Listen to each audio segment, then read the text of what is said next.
Olá, finda-se este dia. Que bom reencontrar você, pela graça de Deus, para juntos refletirmos sobre a palavra de Deus e aquilo que o Senhor tem a nos ensinar na sua palavra e pela sua palavra. Sou grato a você que tem nos acompanhado, que tem compartilhado nossas mensagens, e você que ainda não se inscreveu, faça isso. Inscreva-se em nosso canal, clique também no sininho para ser notificado a cada nova postagem. Espero você também no meu Instagram, @Reverendo Cláudio. Ao final dessa noite, quero falar um pouco a você a respeito do seguinte tema: a vida deve e precisa ser como Deus quer, como Deus planejou. O livro de Deuteronômio, capítulo 8, versículo 1, diz assim: cuidareis de cumprir todos os mandamentos que hoje vos ordeno, para que vivais, e vos multipliqueis, e entreis, e possuais a terra que o Senhor prometeu sob juramento a vossos pais. Cumprir, obedecer, acatar, viver plenamente, somente em conformidade com a palavra de Deus. E isso não prescreveu. Jesus Cristo diz que veio para que tenhamos vida e vida em abundância, e somente nele, unidos a ele, com ele, podemos viver plenamente. Como diz o apóstolo João: quem tem o Filho tem a vida, mas quem não tem o Filho de Deus não tem a vida.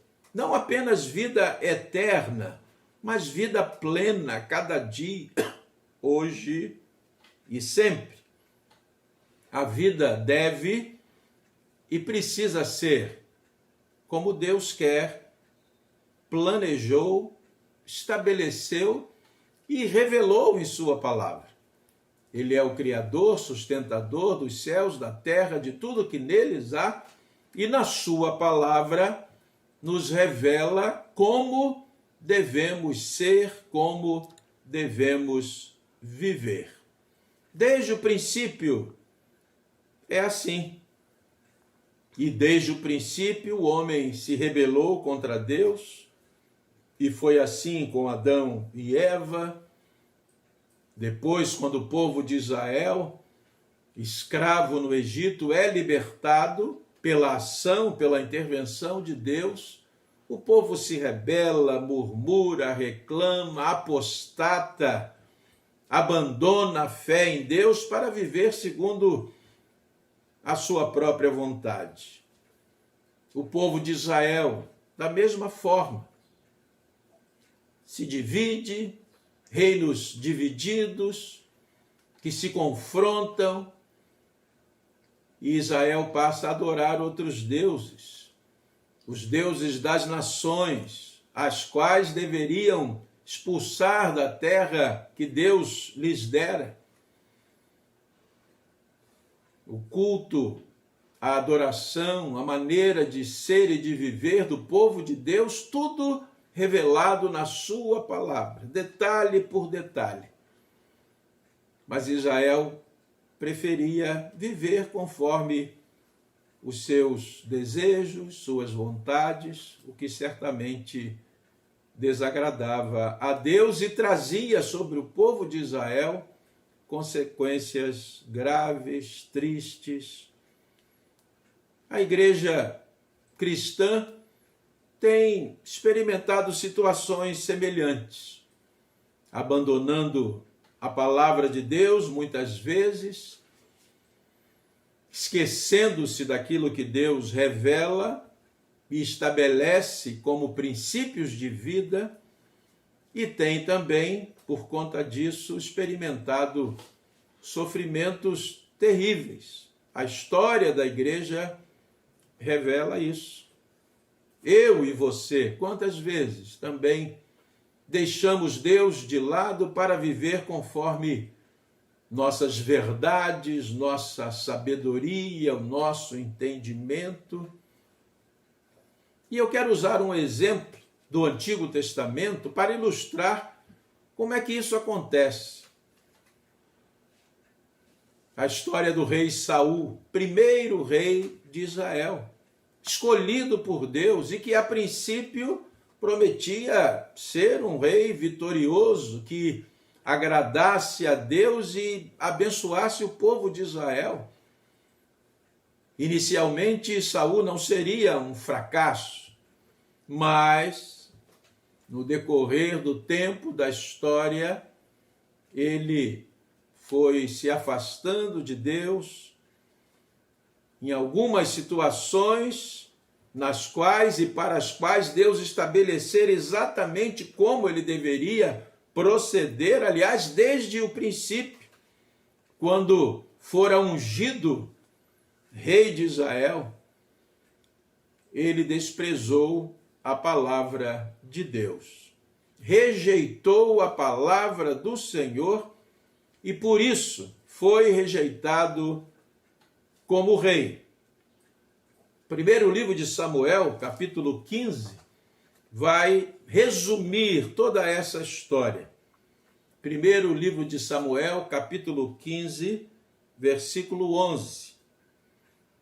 Palavra do Senhor: arrependo-me de haver constituído Saul rei, porquanto deixou de me seguir e não executou as minhas palavras. Deixou de me seguir, não executou as minhas palavras.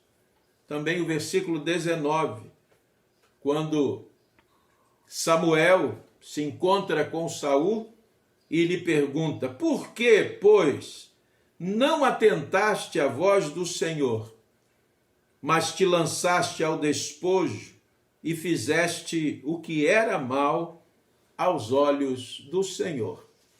Aqui, essa pergunta de Samuel a Saul está no contexto daquele episódio contra os amalequitas.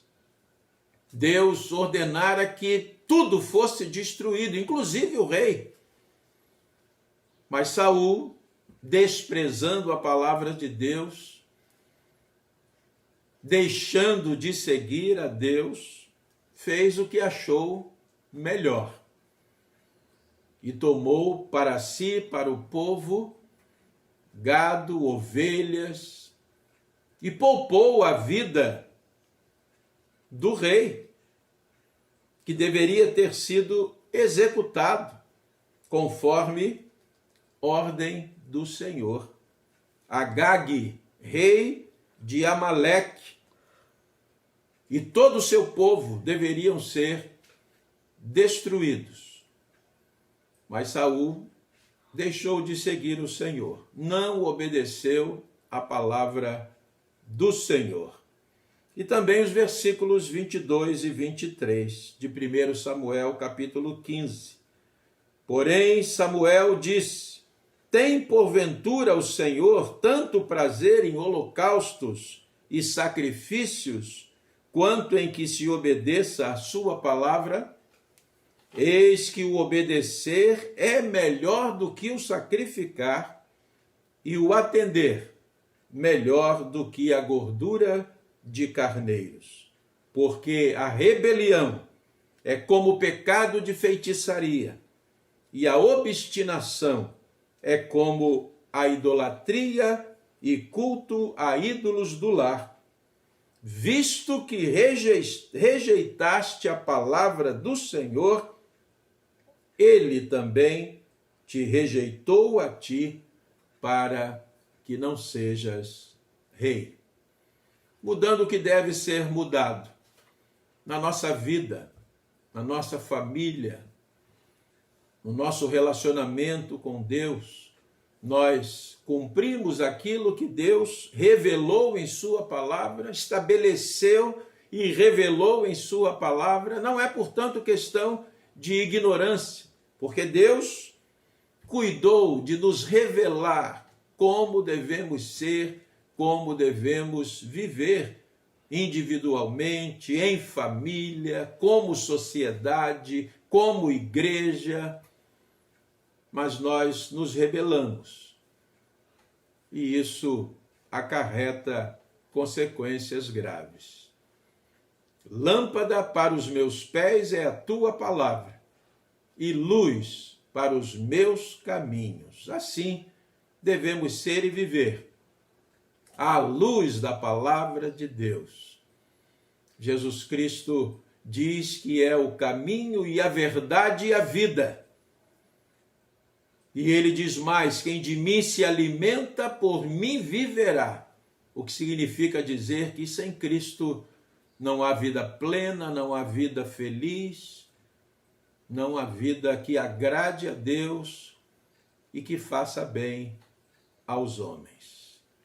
Deus amado, Deus bendito, graças te damos por tua palavra, a tua revelação, a tua interpretação de tudo que criaste, formaste, estabelecendo os princípios reguladores da nossa vida.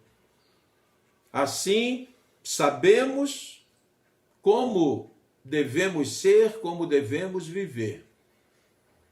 Mas quantas vezes rejeitamos a tua palavra, a tua vontade, para vivermos segundo a nossa sabedoria própria, que é sinônimo de estultícia, e sofremos e fazemos as pessoas sofrerem. Ajuda-nos, no poder do teu Espírito Santo, a vivermos em conformidade com a tua palavra. Pois a tua palavra, ela é inspirada, é inerrante, infalível, é normativa, é autoritativa. Que possamos viver conforme o teu querer, a tua vontade, estabelecidos e revelados na tua palavra, oramos-te em nome de Jesus. Amém. Eu quero ser, Senhor amado, como um vaso nas mãos do oleiro, quebra minha vida e faz-a de novo. Eu quero ser um vaso novo. Finda-se este dia. Um bom descanso para você.